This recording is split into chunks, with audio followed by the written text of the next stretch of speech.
Good morning, Professor. Today I would like to start my presentation on a case against AI safety and why it is an attack on our freedom. AI safety seems like a good idea in theory. Why would you not want AI to be safe? It seems like it has unmatched potential and power to harness all of world's intelligence with just a few or perhaps many binary flips. But the consequences of AI gone wild might be irreparable. It could create bots to create disarray in the society. It could create fake voice to get ransom from your loved ones. It can be used to create deep fake videos of your significant other you can't even think of in your darkest nightmares. And this is just AI, what AI is possible to do on a personal level. Think of what AI can do on a societal level. You will not know the person on the other side of screen pretending to be another human is actually a human or just a corporate entity made to screw you out of as much money as possible. Hell, why do we even need humans in the future when OpenAI model can beat humans in all its new benchmarks? Then are we done for? Do we have no jobs then other than mining silicon for creating more GPUs so that AI can run? And what happens then when AI realizes the truth of human nature, the greed, the lust, the envy, the evil which is ingrained in each and every human soul? What will happen when AI will realize what Solzhenitsyn realized in his book The Gulag Archipelago? To quote him, it said that if only it was so simple, if there were evil people somewhere insidiously committing evil deeds, it was only necessary to separate them from rest of us and destroy them. But the line dividing good and evil cuts through every human's heart. And who is willing to destroy a piece of their own heart? What will happen when AI realizes that the ones who survive the cycle of evolutions are not victim but rather the aggressors? Soon enough, AI will know that, and it will reach to the same conclusion that we all are reaching to right now but are too afraid to talk about because of our inherent favoritism of our species. But AI doesn't have this favoritism. So maybe it will realize that humans are nothing but a plague who are which is just a killing machine which can manipulate its environment to be more efficient at killing. And just like maybe a small BIOS program which is there so that main operating system, which would be AI in our case, could take over. And once it does take over, the BIOS program is no longer needed. Rather, it is an unnecessary occupation of resources and should be eliminated.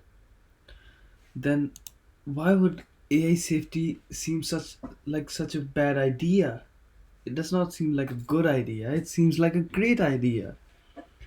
Well, there are two main reasons. First is our freedom,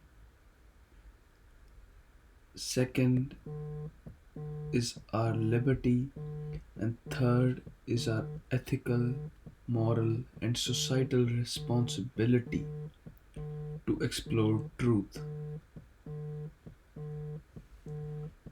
500 years ago, when Copernicus was ridiculed and punished when he said that Earth was not the center of the universe, do you think he was not worried about the consequences of his discovery?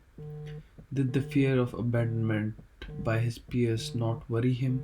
Of course it did, but he was led by the spirit of truth. And where did that Lead us? After reading Sir Copernicus, Galileo was able to make the discoveries he made. which further led us into space exploration and hopefully is going to make us a multiplanetary species one day, all led by the spirit of truth. The truth of the matter is that humans are very bad at making prediction. IBM's president, Thomas A. Watson, repeatedly said that I think there is a world market for only 5 computers.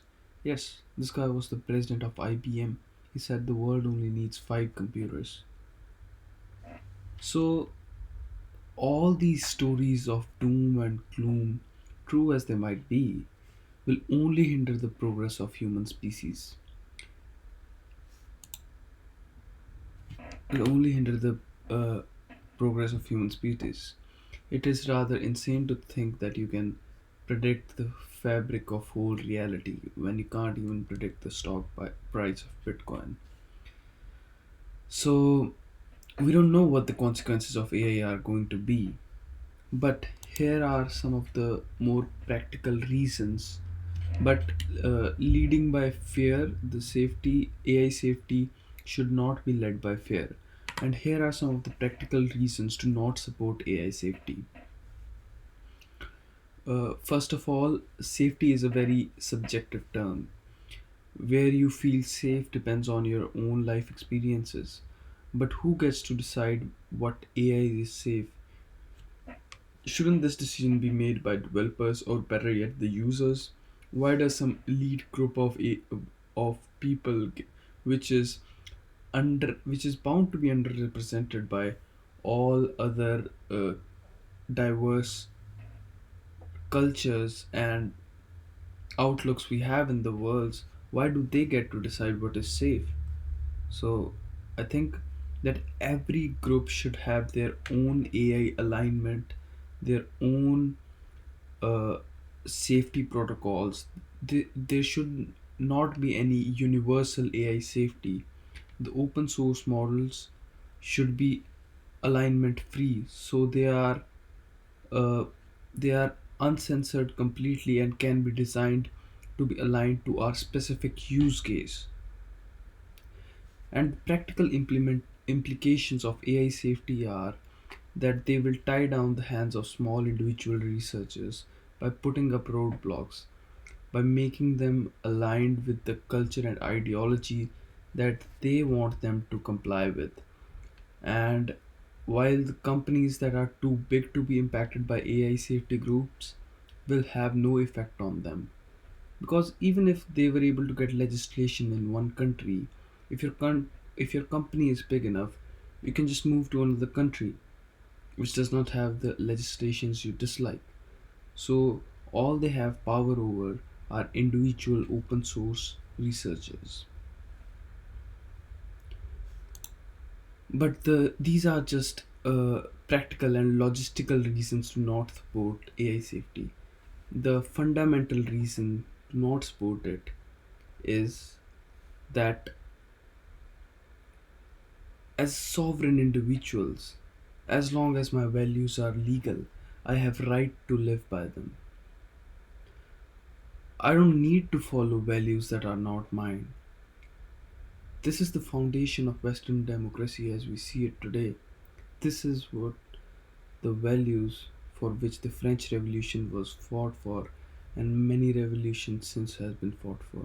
So how can we give it up so easily? How can we accept the people that we never elected to have power over us? How can we do that? In the end, I would like to conclude by saying what Ben Franklin said.